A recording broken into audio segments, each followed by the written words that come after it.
Hello and welcome to another episode of the Into the 99 podcast, where we've got 99 cards because Commander is number one. I am your hostess with the mostest, Nekrozach, joined by my other lovely hosts, Brian, Ryan, and Lotus. You guys want to say hello? Good Hello. afternoon, morning, evening. Noticeably clock. missing, noticeably missing from the cast today is Benson and Dan. Currently, they're in Quebec, following up some leads on the missing link. So we wish them Godspeed and good luck. Hopefully, you guys are able to find Sasquatch and bring him home.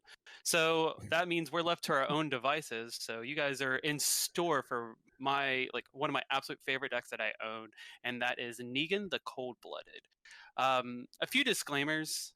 If you're not a huge Walking Dead fan or you don't necessarily like the cards, we can understand and sympathize. I love the cards. I love the comics. The show's neat. Jeffrey D. Morgan's one of my favorite actors, so this deck was automatically like, as soon as they showed this guy off, I built the deck. There's also a pretty high price point on this deck. It's my most blingy deck. That doesn't mean that you have to, if you like the deck, that doesn't mean you have to have the exact same cards that I'm running. This deck will work very fine on a budget. So I just want to kind of get those out of the way before we get too far into it, because they can be a little staggering. I did not realize how expensive this deck was until I put it in Architect. Yeah, like you built this. I remember the excitement as soon as these cards were spoiled, and you went out and I think like within 2 to 3 hours you had like a completed deck list ready to go. Like, yes, I was amazed by the speed that this deck was thrown together. And it does. So you guys know, I always say it, but I like to remind people because it's my brand. 3 things I like to do in Magic: reanimate, steal things, and clone things. This reanimates very, very well. What's so cool about Negan is and it's one of the I think hot topic debates about the Walking Dead cards, is because he does something unique. If you don't know what we're talking about, this is Negan the Cold-Blooded from the Walking Dead Secret Lair. It's 2 and Mardu, so red, white, black. For a legendary creature, human rogue, Negan's a 4/3. It says when Negan enters the battlefield, you and your opponent each secretly choose a creature that player controls. Then those creatures are revealed, and that player sacrifices those creatures. Whenever an opponent sacrifices a creature, you create a treasure token. So this is really fun and very on theme for the character. If you've read the comics or if you've watched the show, even the art is very significant of the first time we really get to see Negan in the show in the comics. So I was super, super pumped about all of this. And I think on stream it leads to a lot of really fun interactions. Savala has been Lucille'd many, many times.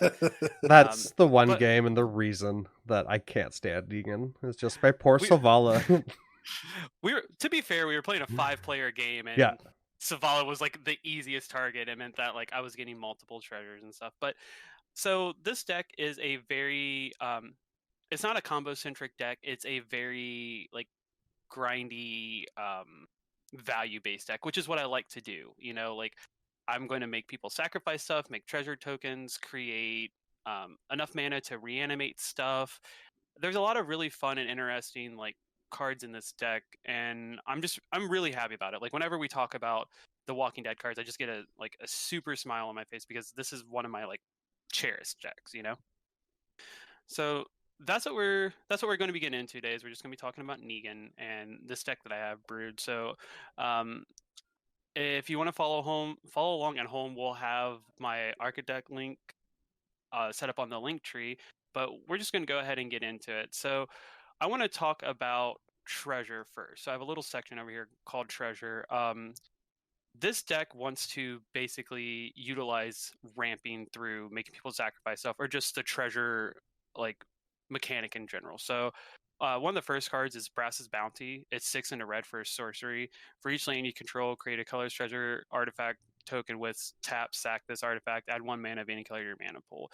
This is just going to ultimately, it's a late game card, so we can just double or triple up on our treasure, so we can do a bunch of really absurd things, whether that's just have a lot of mana to play big splashy spells, or just to be able to sacrifice something to get value out of it. I rarely ever see this card get played.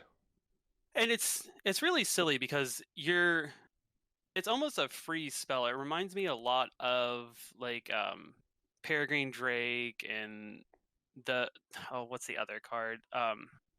The whale, and then there's still one more, but it reminds me of that vein, but in red, and it feels, I think, quote unquote fair, because we're paying 7 mana, which means we're at least getting 7 mana back. If you have any of the lands that tap for multiple colors at the same time, you're not going to get as much value out of it. Or if you play it later game, if you have ramp super hard or something, like, you'll get more out of it. So it's kind of a free spell when you think about it. The next card is Dockside Extortionist. I feel like this card is just super good. It bothers me that it's as expensive as it is, because I think every red deck could run this and it's okay, especially obviously for our format. But Dockside is 1 in a red for a 1/2 Goblin Pirate. When Dockside ETBs, create X treasure tokens where X is the number of artifacts and enchantments your opponents control. I had to pick one up because I've just seen this. Whenever it hits the ground, it's a stupid amount of treasures, so I had to grab one.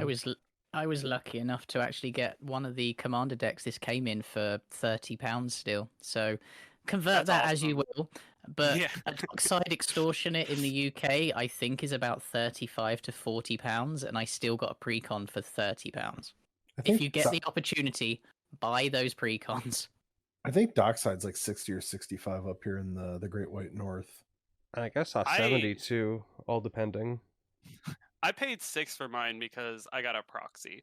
If you guys haven't seen my Negan deck, I own the actual Negan, but I went through Atomic Ashes, and I actually got a few of my key cards, quote unquote, done as the Walking Dead art, and they're in black and white. So that was another reason why I was really excited about this deck. I could do the whole Universe Beyond thing without Wizards necessarily having to give me the cards to do so.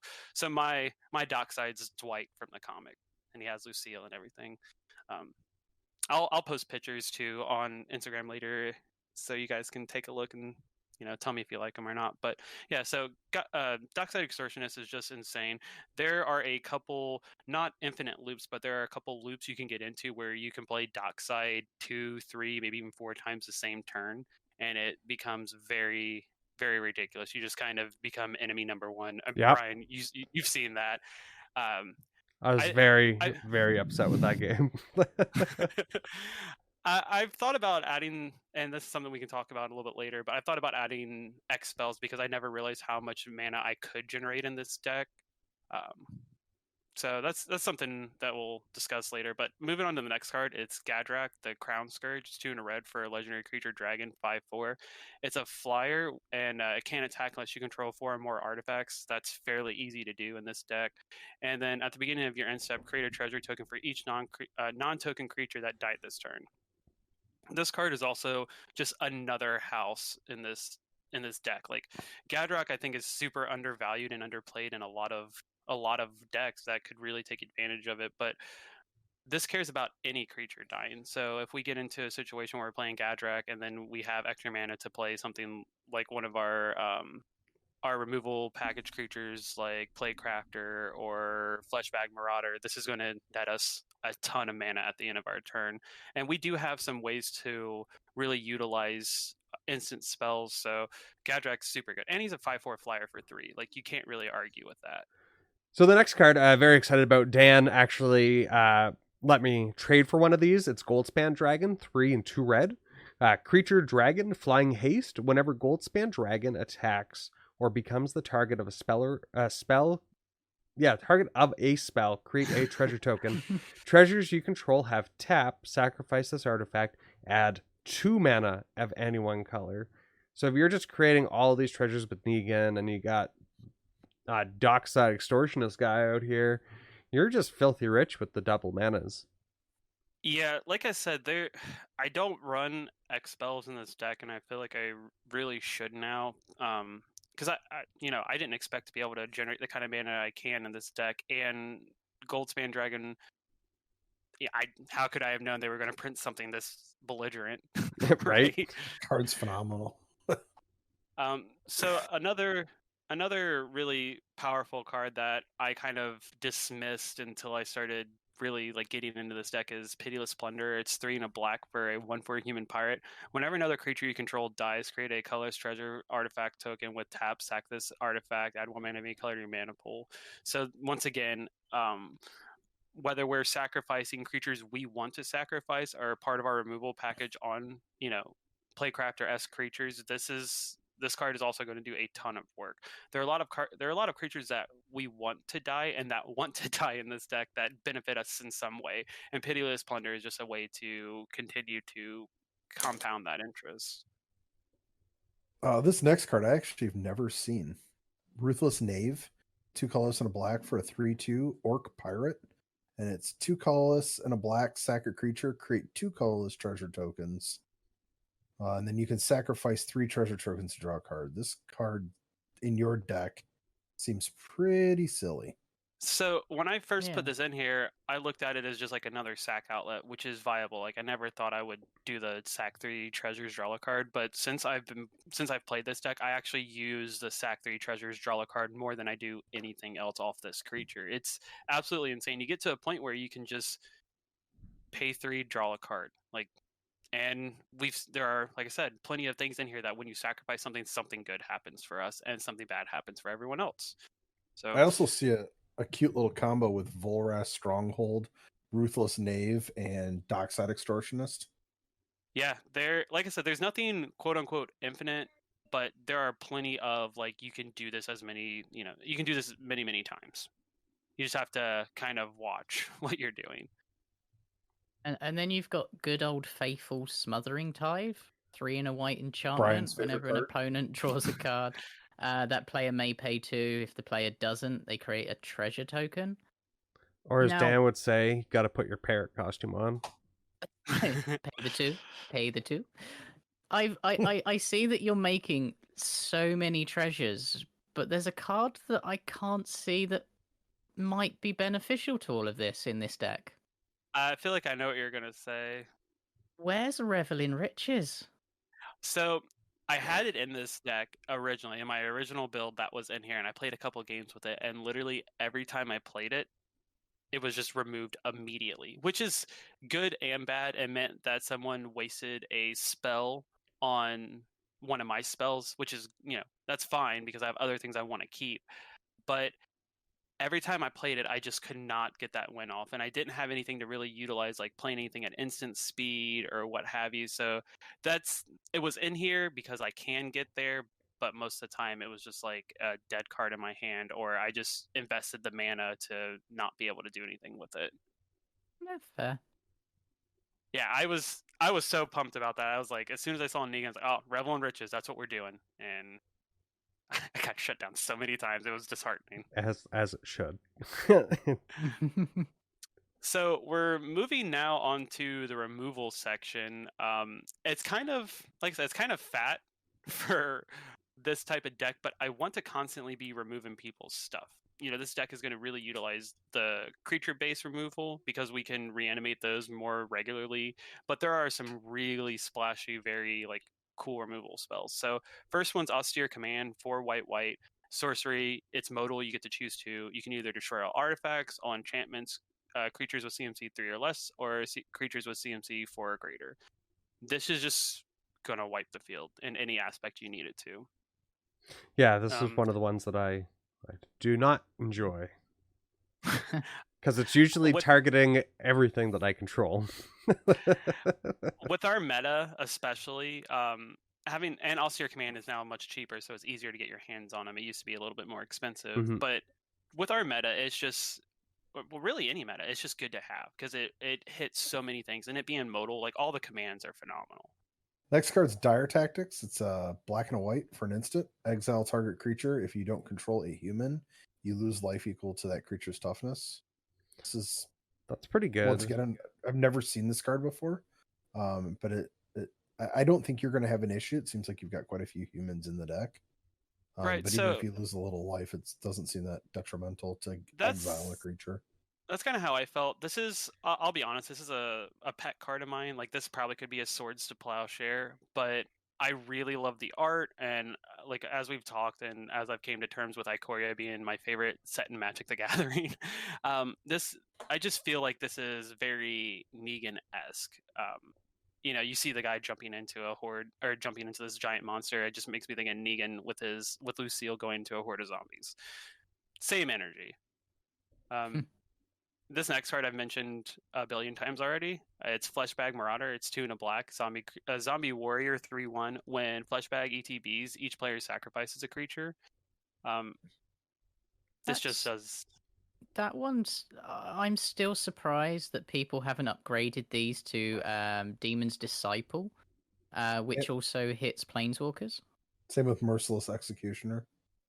So I run Fleshbag Marauder once again for kind of the aesthetic, because it's a zombie and we're dealing with the Walking Dead. Makes and sense. it's a little bit easier to cast with the deck, with it being 2 and a black. If for some reason I don't have the right setup yet, or my mana has to be very specific because I have double and triples of things, 2 and a black is more reasonable than the 1 black and a white for the Demon's Disciple. Or Demon's Disciple is the exact same card. I thought it was 2 colorless and a black. When it comes in, you. I'm thinking of the other one. Yeah, I just like Fleshbag because it's a zombie and it fits thematically. Makes sense. This next card, I just read the flavor text, so I'm gonna grab this one. So it's Go for the Throat. It's 1 and a black, and it's an instant, and it's destroy target non-artifact creature. And the flavor text is having flesh is increasingly a liability on Mirrodin. That's awesome. So just some of these just make me laugh. This is just one of my favorite removal spells in the game. I was playing like one of the first standard sets I really, really got into and tried to really work and like do well at was during the new Mirrodin block, Mirrodin Besiege block, and Go for the Throat was just a staple. Also, Benson sent me a promo version of this card, so I'm like, it's in the deck, It It's has to be like, used. yeah, it's a sentimental thing, and it's just great removal. Like, how often do you see people run Doomblade when they could run Go for the Throat? Yep. We're in white, so white and red, I should say. So having the ability to deal with artifacts is very easy. And then you've got Kaya's Guile, 1 white black for an instant with choose 2. Each opponent sacrifices a creature. Exile all cards from each opponent's graveyard. Create a 1/1 white and black spirit creature token with flying, or gain 4 life, or entwine for 3. Choose all if you pay the entwine cost. I've actually like never that. seen this card. That's cool. from Modern Horizons, isn't it? Yep. It's another card that I feel like is very underrated and just not used. Every mode on this card is absolutely insane. They're like, if I pay this at 3, I'm getting a ton of value. If I pay it at 6, I'm getting even more value. There's no mode on this card I don't see being useful. Obviously, I'm always going to choose the first one, and then whatever else I feel like. If I'm dealing with, other graveyard decks, I can have my graveyard. You can't have yours. That's how it is. I personally, I mean, yes, I think they're all very good, but I can see the top 2 almost always being played, and the bottom 2 are, if I've got the extra mana, they're worth it. There is something to be said about having a creature to sacrifice in this deck. Sometimes things don't line up exactly like you would like. So having the ability to flash, to instant speed, create a spirit token to block, and then have like a dictate go off is an important thing. Mm-hmm. So Fair enough. Definitely modal spells are obviously always very good, and the ability to actually get to choose all of them for 6 is very reasonable. Yeah. Oh, buddy, this next card, I absolutely love this. I'd have to say this is probably one of the best cards in Ikoria. I'll let you take this one, Zach. So this next one, I didn't have in the deck until Brian played it against me, because I didn't understand the wording correctly, and then I was like, oh, I'm stupid. This definitely goes in the deck. It's Mythos of Snapdax. 2 white for sorcery. Each player chooses an artifact, a creature, an enchantment, and a planeswalker from among non-land permanents they control. They sacrifice the rest. If Rakdos was spent to cast a spell, you choose the permanents for each player instead. Mm-hmm. Gets around indestructible very nicely. Oh man, I just didn't. I don't know what my brain wasn't connecting the dots for, but Brian played this in one game with his My cat Silvar, deck. yeah, Trin Silvar. His your feed the cat deck, and I was just like, holy crap! Like, I'm stupid. This worked exactly like I thought it did. This card is so good and underestimated because, yes, it gets around Indestructible because they're sacrificing it, but also it gets around things with Hexproof and Shroud because you choose not target. I was just Yep. going to say that I realized that there's no target on it. That's Yep. amazing. Yeah, it's so good. I have to once- say it's up there for one of the best cards in that set. Like it's another thing. Like Mwah. all the mythos from Ikoria are insane. There's not a bad one. And Seb McKinnon, mwah, beautiful Yeah. artwork. As always, we love Seb on this podcast. And then we got our Path to Exile. So everybody should probably know this card. It's just 1 plains, an exiled target creature. Its controller may search their library for a basic land card, put that card onto the battlefield tapped, and then shuffle their library. And I'm running out of these. If you're desperate, make one of those tokens and exile it yourself for mana ramp. Exactly. I don't run a lot of exile spells in this deck. You can see 2, mainly because I want creatures to die. That's it. I want you guys sacrificing creatures. I'm actually surprised that you don't have Gracious Gift. Give them an elephant for blowing up a permanent. Because I like that card because it's a permanent. It's not a creature. It's anything. And I definitely think like that's another section of this removal that you can tailor to yourself. I just don't run Generous Gift because I have like 1 copy. So it's one of those things like I just kind of have it in deck and forget about, if I'm being completely honest. But you can kind of do what you want, you know? This removal package can be whatever you need it to be. So the next card is Plague Crafter. It goes along with our Fleshbag Marauder, but this is a better version. Same cost. It's a human shaman. It's a 3/2.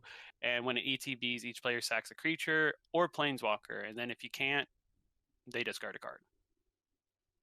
Yeah, that extra little bit at the end makes it worth it as well. I've already blown up all your creatures. No, get rid of the cards in your hand. Yeah, right? Yeah.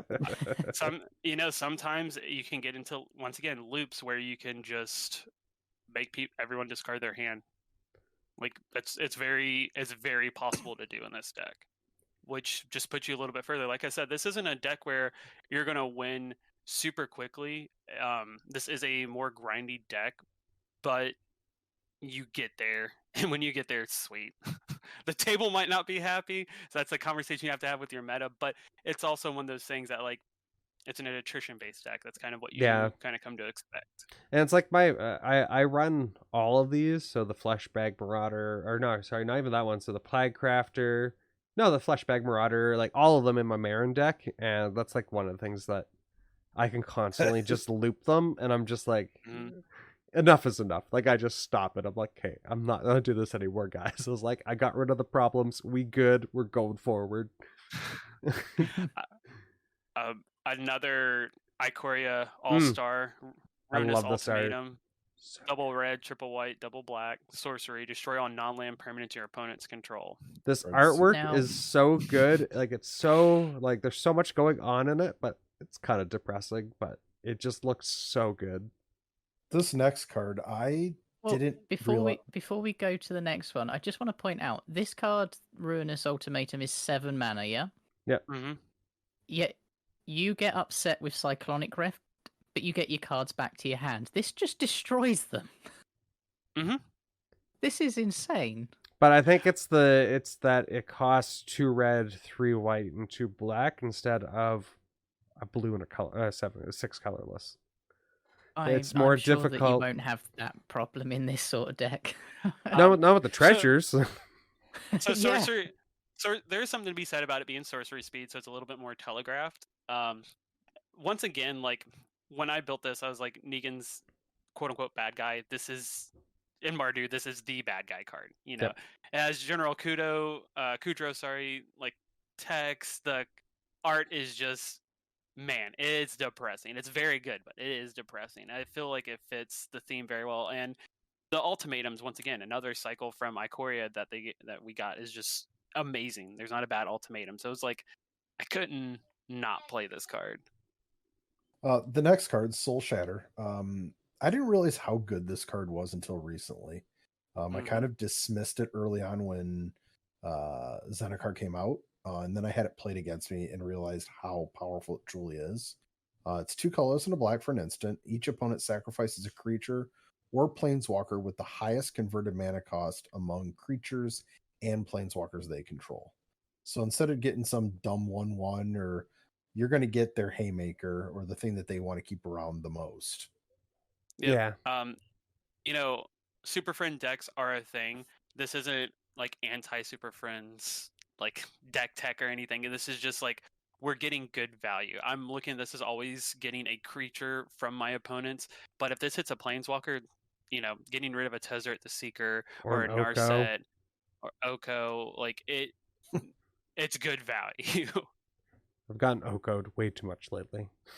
Yes. Well, your next one, Verona's Hunger, 2 and a black for an instant with Ascend. So as long as you cast this and you have 10 or more permanents, each opponent sacrifices a creature. If you have the City's Blessing, instead, each opponent sacrifices half the creatures they control, rounded up. Which, if you're getting all of those treasures, those are permanents while they're there. Like, you can have 10 so easily. And then it goes, half my board, all my saplings.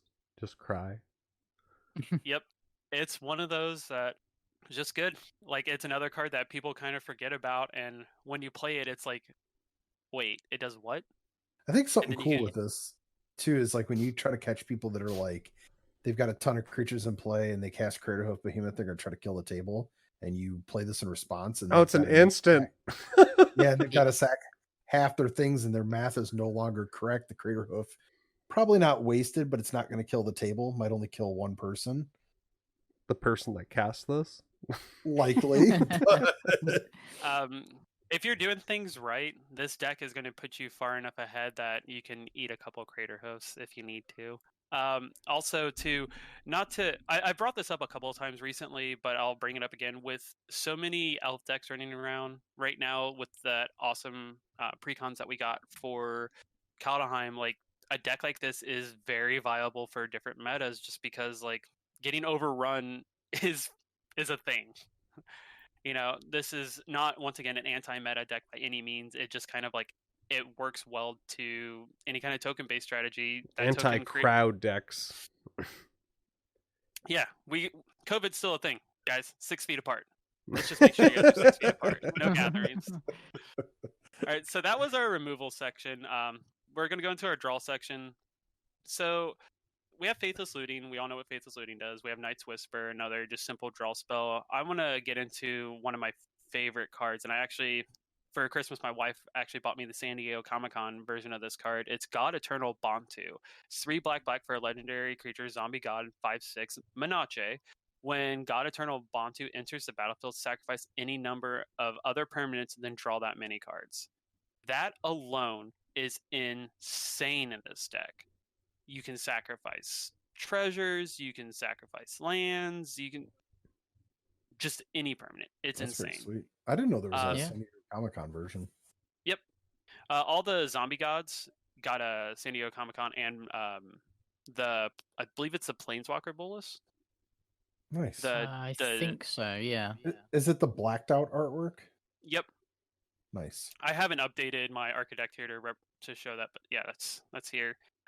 This card is just nuts. And then it's another thing if you can get into loops, where I did this in a game where I was able to bring back Dockside Extortionist, and I would sacrifice Bantu to something else. It goes 3. Oh, I should read that too. When God Eternal Bantu dies or is put into exile from the battlefield, you may put it into Owner's Library 3rd from the top. There were multiple times in a turn where I was able to play Dockside, net a bunch of mana, play God Eternal, sacrifice Dockside, do some other stuff, bring Dockside back, sacrifice Bantu to something else, and just generate a ton of value. And a 5/6 Menache is nothing to scoff at. No. If you're doing this right, they're not going to have more than one creature. Like I said, we know what Night Whispers does. It's draw 2, lose 2 for 2. You say Night Whisperer. Although it is a good card, I would personally run 2 and a black, read the bones.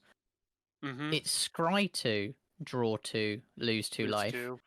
I just think the extra mana to scry 2 personally is worth it, but Night Whisper is still a very good card for black. So it was one of those things where I run Read the Bones in a lot of my decks, and at the time I just didn't have an extra copy, but I had an extra copy of Night Whisper.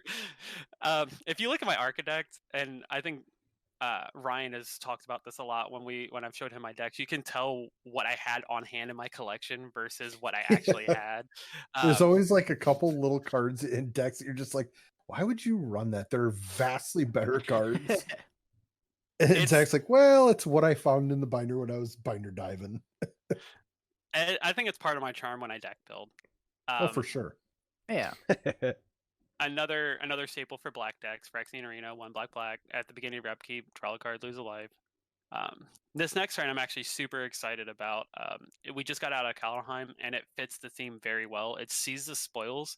It's 2 and a black for sorcery. As an additional cost to cast a spell, discard a card. Great. Gives me something I can throw to the graveyard to bring back. Draw 2 cards and create a treasure token. Everything this card does is what we want to do in Negan. We're throwing cards away to reanimate later. We're getting to draw cards, and we create a treasure token for 3 mana. Like, I don't see any downsides for this deck, or for this card in this deck. I love this next guy. We'll take it away.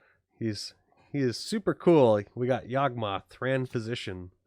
2 and 2 black, legendary creature, human cleric. Has protection from humans. You can pay 1 life to sacrifice another creature to put a -1/-1 counter on up to 1 target creature and draw a card. Pay 2 black to discard a card and proliferate. The proliferate, meh. You get to discard a card for 2 black, which is kind of why he's in here. But the real reason is being able to sack a creature, draw a card, and its removal. Yeah. Well, if you get a -1/-1 counter on, say, something big, say that you've already nuked the board, or you got them to sacrifice half their creatures, that Crater Hoof finally comes in, and then you can just whittle them down. If you have all of those cards in your hand, you can just discard with your treasures. Like, I've seen the treasures you've made, sir. Yeah. There's also something to be said too.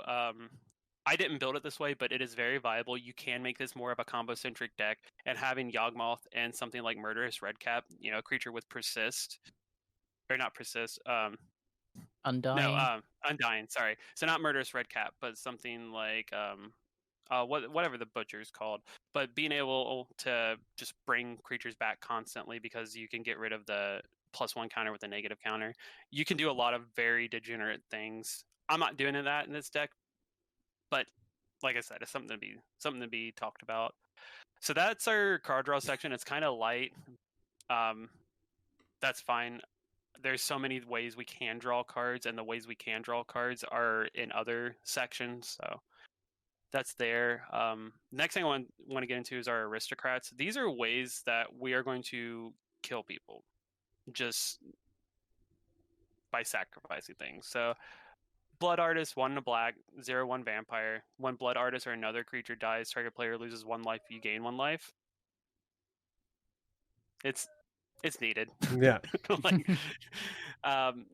Cruel Celebrant, another aristocrat, white and a black, 1/2. When Cruel Celebrant or another creature or planeswalker you control dies, each opponent loses 1 life, you gain 1 life. So this is going to hit the entire table. So when you're getting into your loops of Docksides or Bontus or what have you, Cruel Celebrant's going to drain the table, and you're going to gain life.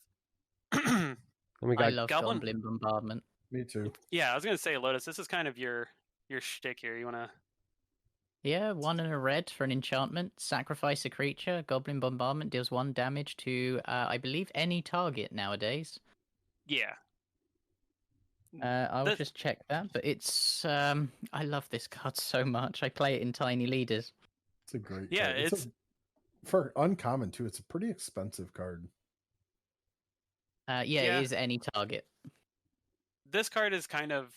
The price on Architect isn't representative of what it actually is, because it's one of those list cards. So, like, if you're seeing on the screen, it's way that can be adjusted. But it's just good because it's an enchantment, so it's less likely to be dealt with as a creature removal, and being able to target anything is very important in this deck.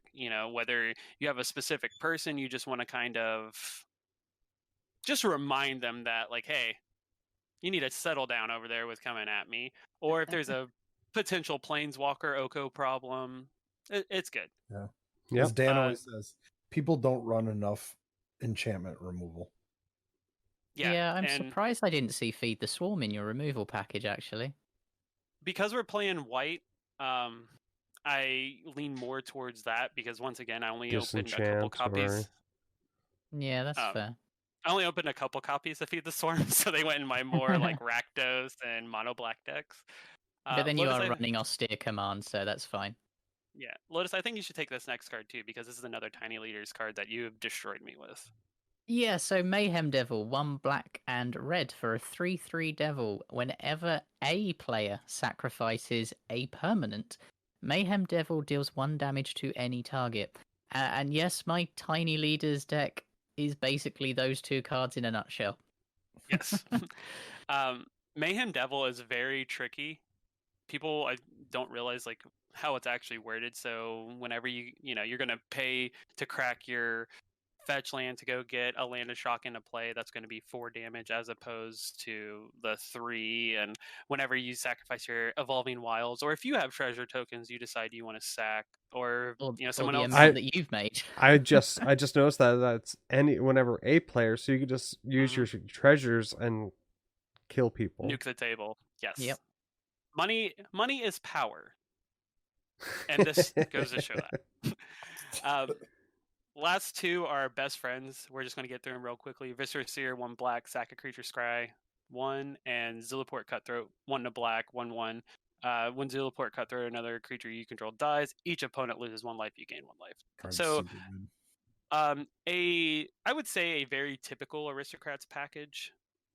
Yeah. But you can't argue with the classics. That's the thing. Like, this is what I want to do in this deck. These are some of my favorite cards to play, so they're in here. So the creatures we want to be sacrificing are in this fodder section. These are some... I was so excited to build this deck because I get to play with a lot of these creatures. So the first one's Bloodghast. It's double black for a 2/1 Vampire Spirit. It can't block. Bloodghast has haste as long as an opponent has 10 or less life. Can be relevant. Landfall. Whenever a land ETBs under your control, you may return Bloodghast from your graveyard to the battlefield. This is a very fun card. Just being able to get Bloodghast back for basically playing the game is great. There's no downside to this. Just good. Nether Trader is double black for a 1/1 spirit with haste and shadow, which can be relevant. This creature can block or only be blocked by creatures with shadow. Whenever another creature is put into your graveyard from play, you may pay 1 black. If you do, return Nether Trader from your graveyard to play. Card's This is awesome. it's another card that where if you have both, like, Bloodghast and another trader, and you sacrifice Bloodghast to something, or you sacrifice Nether Trader to something, make a treasure, and then you sacrifice Bloodghast, you can just get Nether Trader back. It's very good. It used to be much more expensive. Thankfully, Time Spiral Remastered really fixed that stuff. I'd like to on, see Fridays. Shadow come back. Yeah, Let's see another Shadow's run of awesome. Shadow ability. I would love to see a commander like for Shadow. That'd be Ooh, neat. I'd be all over that. I think it might, and while I agree with you, I think that might also be a bit intimidating for new players to pick up a shadow deck and then they play against their friend and everything in their deck can't be interacted with. Yeah, it'd have to be you'd have to make it a specific way to deal with it. But yeah, Nether Trader's sweet. Does anyone else want to take the next couple? We got Reassembling Skeleton, which is 1 in the black, and it's a skeleton warrior. And you can pay, again, the mana cost, 1 in a black, to return reassembling skeletons from your graveyard to the battlefield tapped. Like, it's a lot of these cards I ran in my Yawgmoth deck because you have to recur those creatures to use his ability just to keep going and getting value out of it. And the next one here, we got Skyclave Shade, which is 1 in a black and creature, Shade. Kicker, 2 in a black. Skyclave Shade can't block. If Skyclave Shade was kicked, it enters the battlefield with 2+1/+1 counters on it. Landfall. Whenever a land enters the battlefield under your control, if Skyclave Shade, it's like a tongue twister here, Right. is in your graveyard and it's your turn, you may cast it from your graveyard this turn. And then we have the Immortal Squee. The Immortal, for 1 and 2 red. I just realized. Legendary creature Goblin, and you may cast Squee the Immortal from your graveyard or from exile. So it's just good all around. If someone or yourself accidentally remove it or exile it, you're able to always get it back.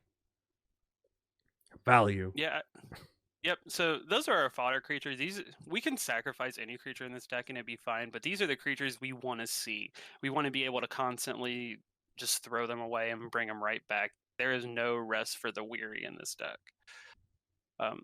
Our ramp package is pretty what I consider straightforward for myself. Arcane Signet, Burnish Heart. Burnish Heart's great because it sacrifices itself to go get lands, and that's relevant.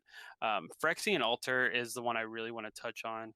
If you're unfamiliar, Phyrexian Altar is 3 for an artifact. You sack a creature, add 1 mana of any color.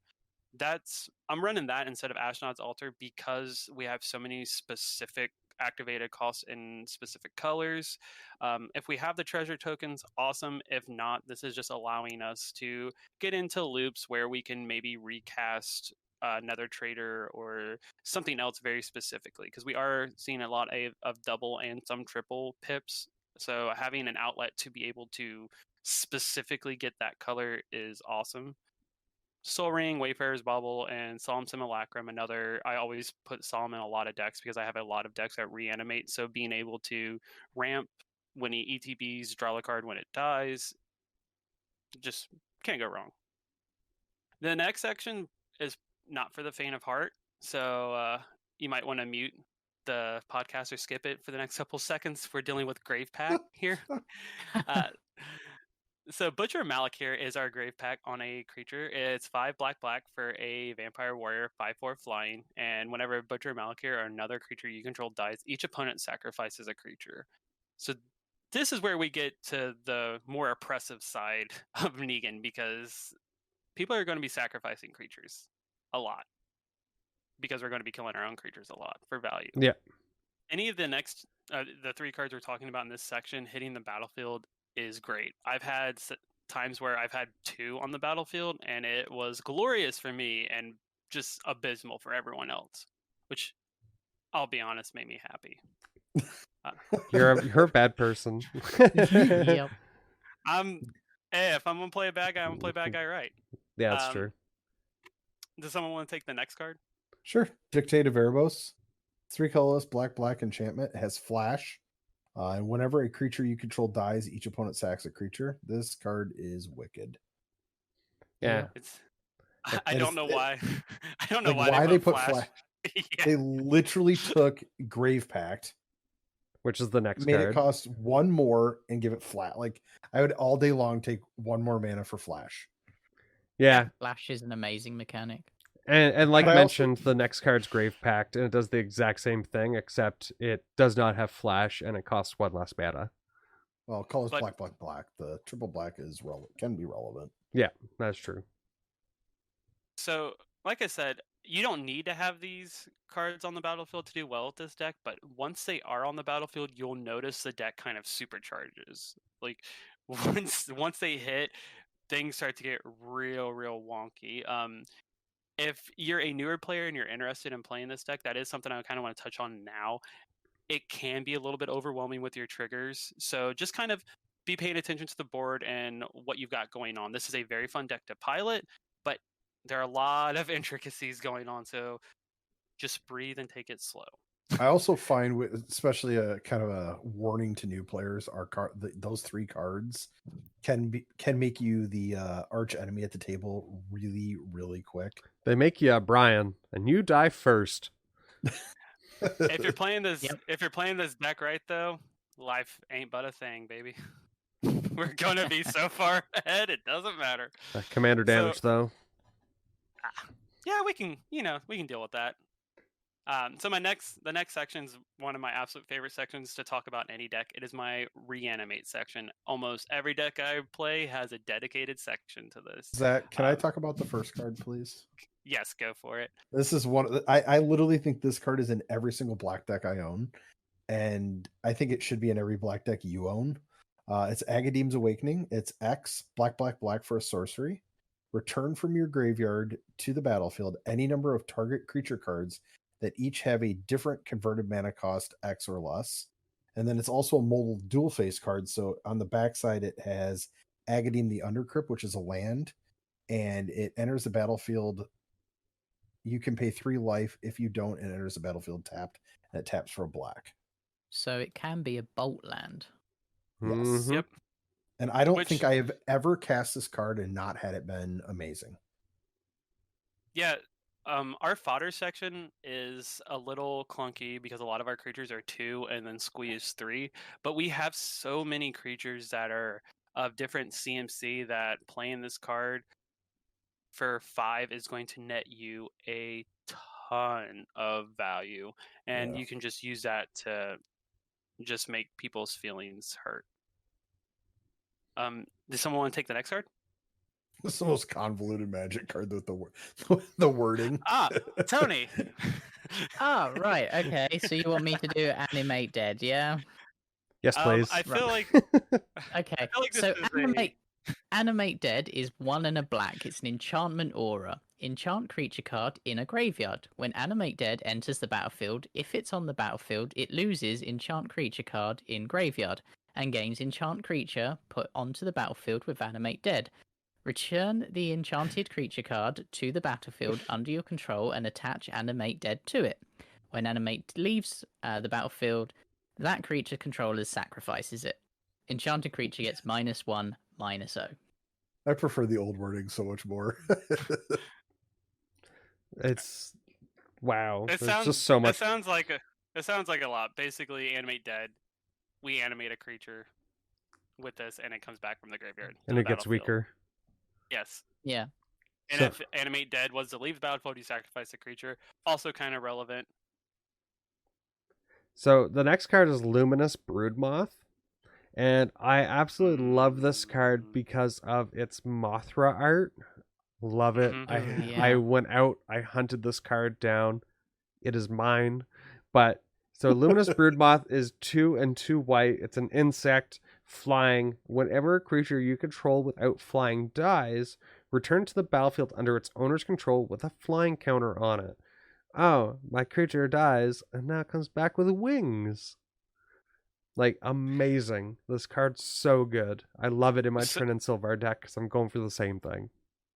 So with Luminous Broodmoth and the next card I want to talk about, I kept talking about getting into loops. Luminous Broodmoth is one of the cards that we can get into loops with.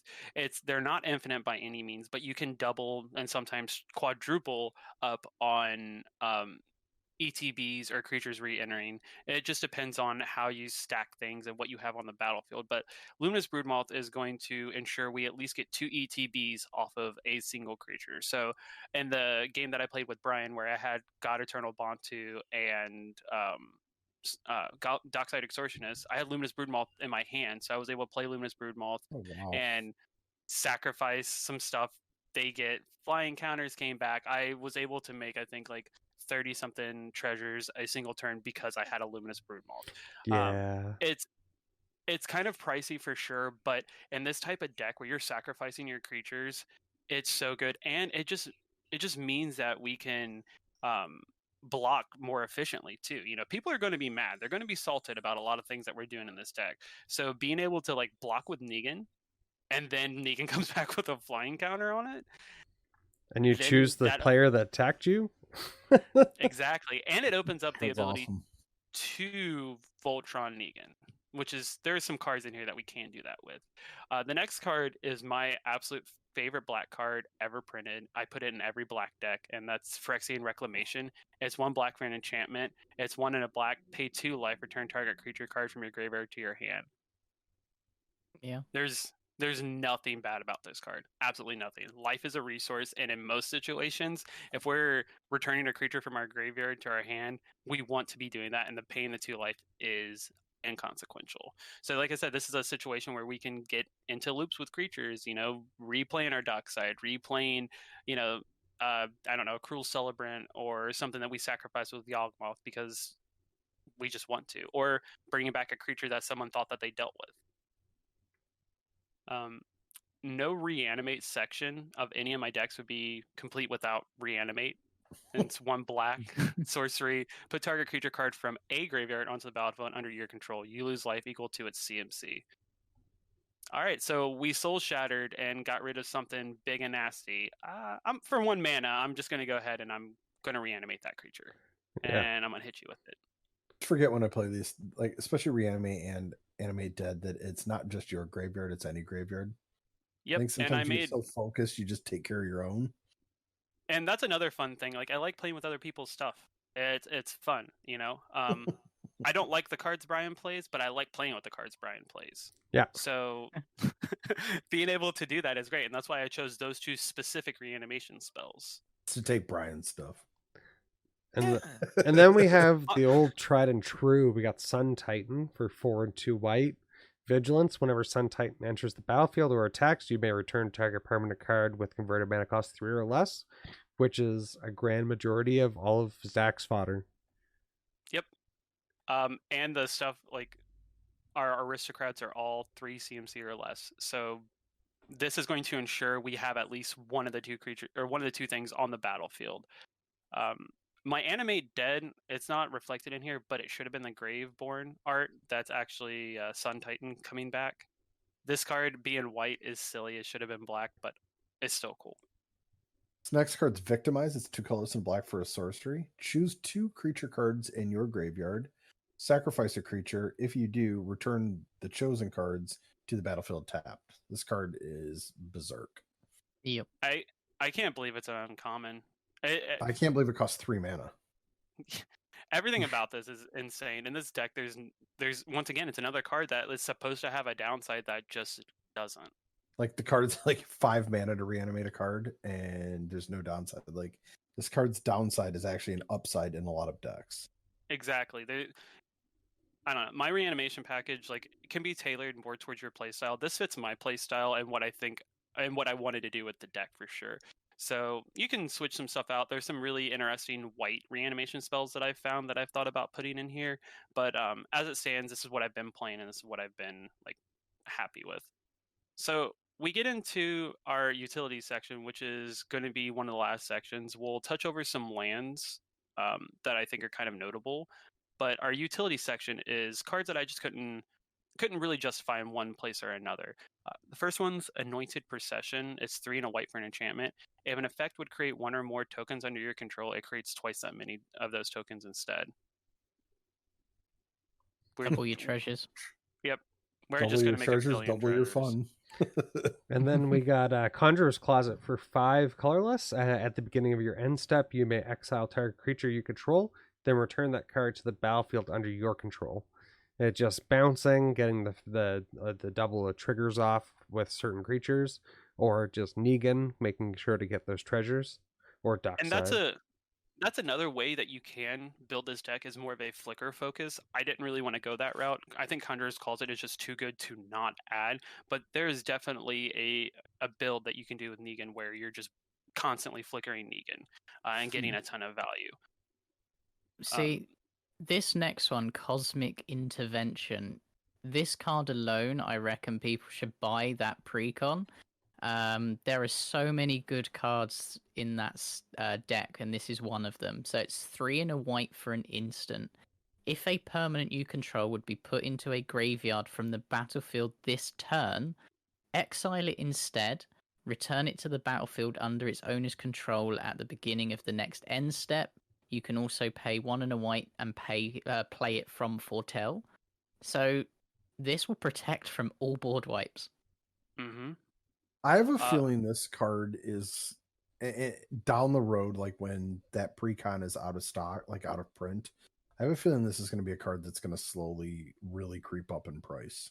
This card reminds me what Teferi's protection used to be. So this is a card that like you guys have heard me sing praises about. We've talked about it in host chat, and it being $5 right now just blows my mind. I've been picking up multiple copies because it's insane. In this situation, you can literally, like, how I typically see it being used is I'm going to sacrifice everything and then just bring it back at the end of the turn.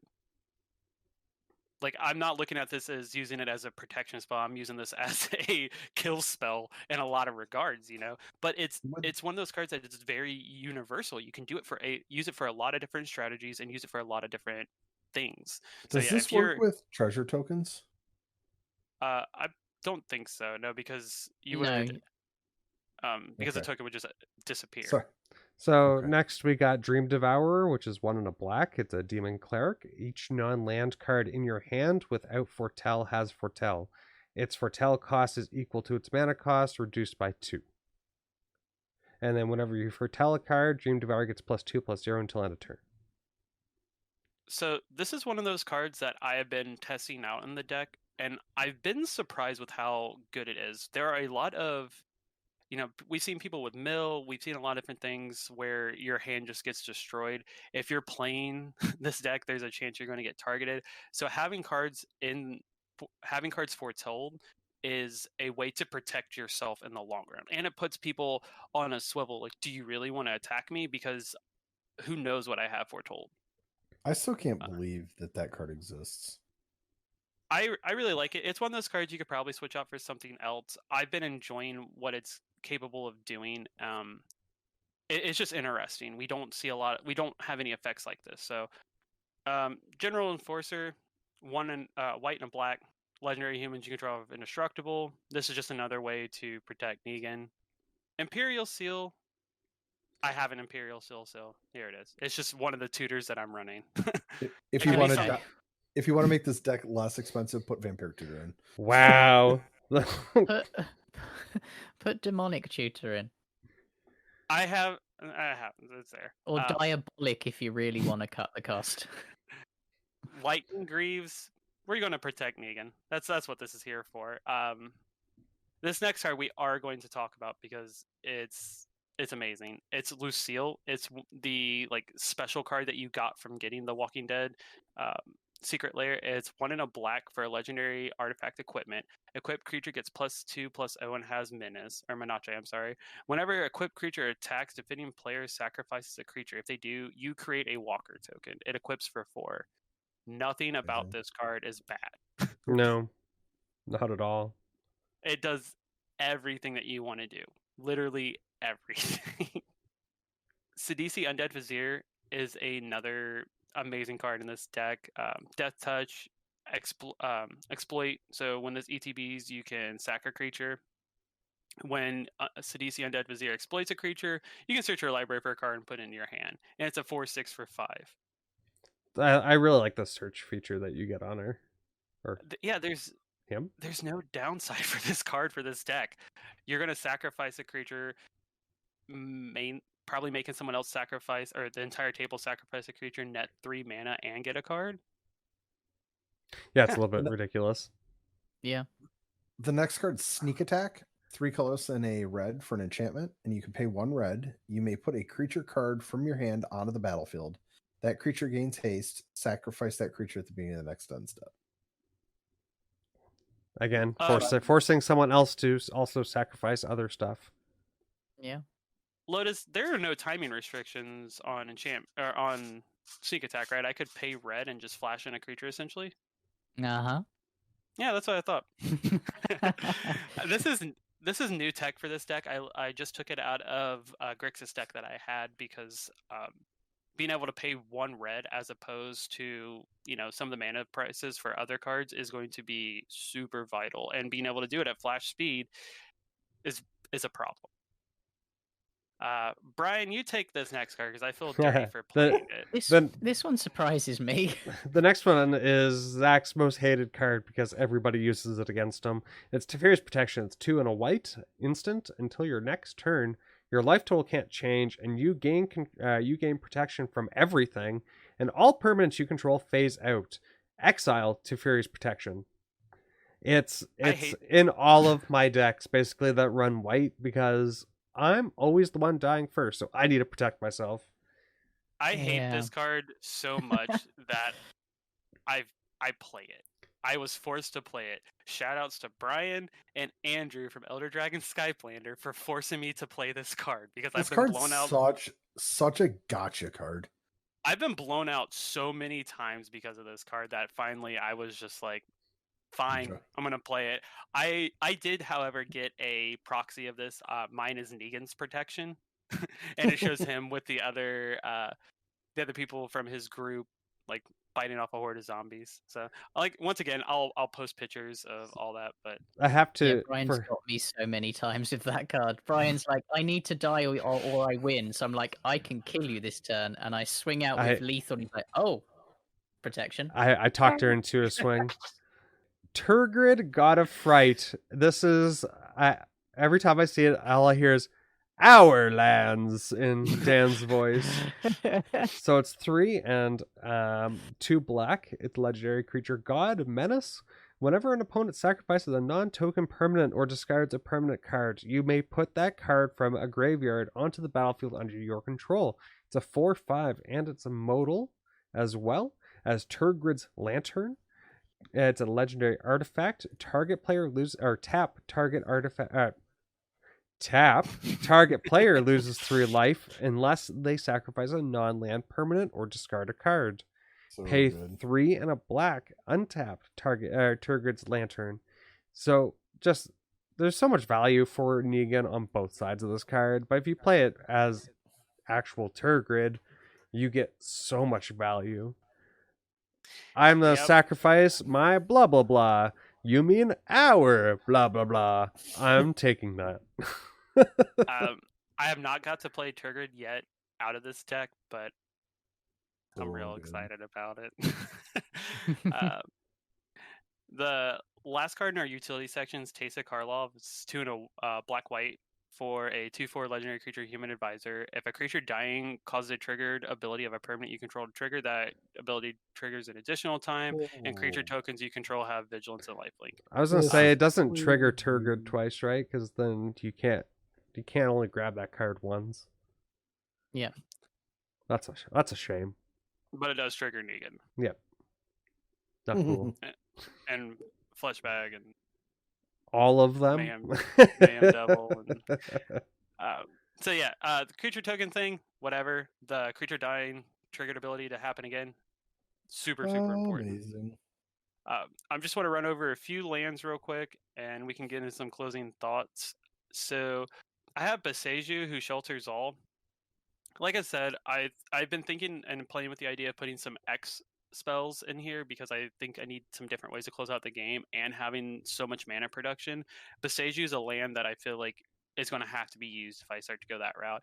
It's a legendary land, and it ETB's tapped. You tap it, pay 2 life, and you add 1 colorless to your mana pool. If mana spent this way is spent on an instant or sorcery spell, it can't be countered by spells or abilities. Oh, I'm nice. going to Torment of Hellfire for 30. Oh, I'm going to counterspell. Nah, I'm paying this with Beseju. Yeah. Command Beacon, now super affordable. It's a land, tap it for a colorless. You tap it, sack it. You can put your commander from your command zone into your hand. Negan is going to get hated on super hard. Command Beacon makes it easier to play Negan. and a lot of if you bounce Sun Titan, you can get it back. Yep. Phyrexian Tower, legendary land. You can tap it to add for colorless, and then you can tap it, sack a creature, add double black. Another way to sacrifice creatures that is typically not dealt with because it's a land. Yeah, not a lot of. And I think Ryan brought this up earlier, but Volrath's Stronghold, another legendary land. You can tap it to add a colors to your mana pool, and you can pay 1 to black to tap it to put target creature card from your graveyard on top of your library. I'm surprised with these recent reserve buy list buyouts that this card has not gone up. Same. But so that's my Negan deck. I don't think it's super. I think it's a very powerful deck, but I don't think it's the upper echelon of decks. you're basically required to be left alone to build a board state. So it's not very aggressive off the rip. But once you get to like a mid-late game point, this deck just blows people out. That's not to say you can't have fast games or fast turns with this deck. It's a grindy deck. This is where you're going to sit down and you're expecting to have a longer game because that's what this deck is meant to do. It is expensive, but I definitely think there are a lot of cards you can swap out and kind of pull back on. You don't need the Imperial Seal. Or the original duels can go. You've got cards in here more than a deck sometimes that I build. Yeah, and a lot of that was just like I was lucky. I was playing. We talked about this. I was playing Legacy before Deathrite Shaman got banned. So like my lands, for example, I have the actual lands because I was playing Mardu Reanimator. So those lands have tripled and quadrupled in price since I bought them.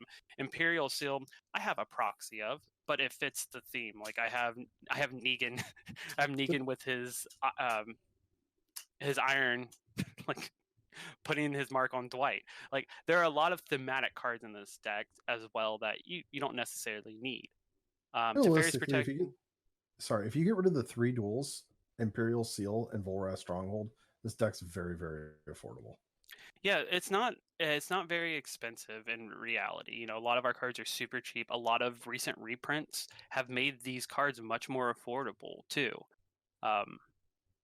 This is also one of those decks that like I don't get to play very often because it is very polarizing. Like I said at the beginning of the podcast, some people just have a very negative connotation with the Walking Dead commanders. So like I have dealt with that where I've been excited to play it and kind of got crapped on, and it sucks because I really enjoy this deck. I put a lot of heart into this, and you guys know how much I love it. So like, and I guess that's one thing that you're a big fan of the show, and that's when you saw this announced, you were super excited to play it. And you know what? I see like the lights start in your eyes when you pull out one of these decks. And you know what? I wouldn't say any of these decks are like super OP or anything. Like I think I've played every single one that you've built so far. Yep. Which I have 3 of the 5 built. Yeah, and I've enjoyed playing everyone except for this one because you killed Selvala so many times. and that's the only reason that I have a grudge is because you killed my baby so many times.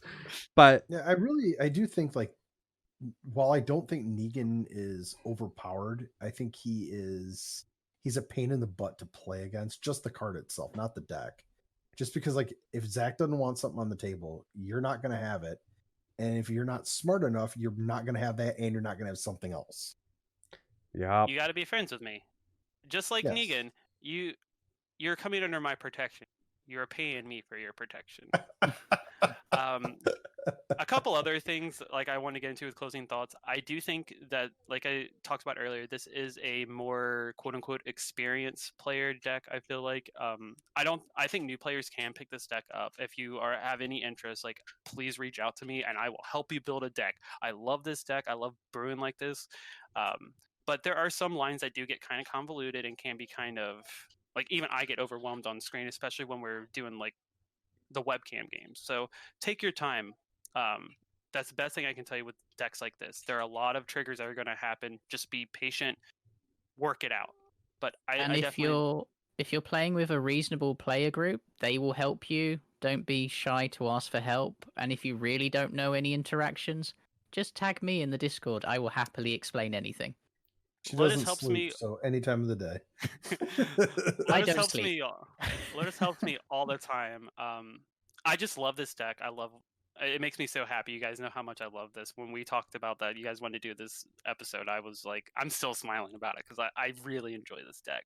And I want you guys to enjoy it too. You might not like playing against it, but it's a very flavorful deck. It's a very synergistic deck. And this is me to a T. It's like, it's very branded to me. If Negan would have been Abzan, oh my god, I would have cried. and with that, make sure that you check out all the rest of our content. You can find all of our videos, other shows, Brewing It Live. with Lotus and Han. We have Parallel Thoughts with Nekrozach and Benson, who unfortunately wasn't here today. And then you can find all of our past episodes as well on our YouTube page, or you can visit our one-stop shop, into the99.com, where we have links to all of our content, all of our socials. You can find articles written by other content creators.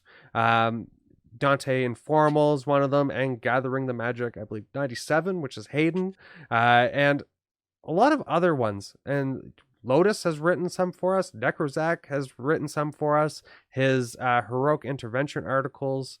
There's just a ton of content. You can find links to other ways to support us, our merch store, our Patreon. Go check them out. Thank you to all of our supporters, all of our patrons for your support. It means so much to us. And also make sure to check out, there's a lot of alsos. We've got just so much going on. Our sponsor, Etch Gaming. You can find them on Etsy. I believe it's etsy.com/ or etsy.com/ Etch Gaming. There's just makes great commander play trays, tokens, counters, deck boxes, just outstanding product. Make sure to check them out. And I believe with that, that's everything. Have a great day, guys, and we'll talk to you next time. See ya.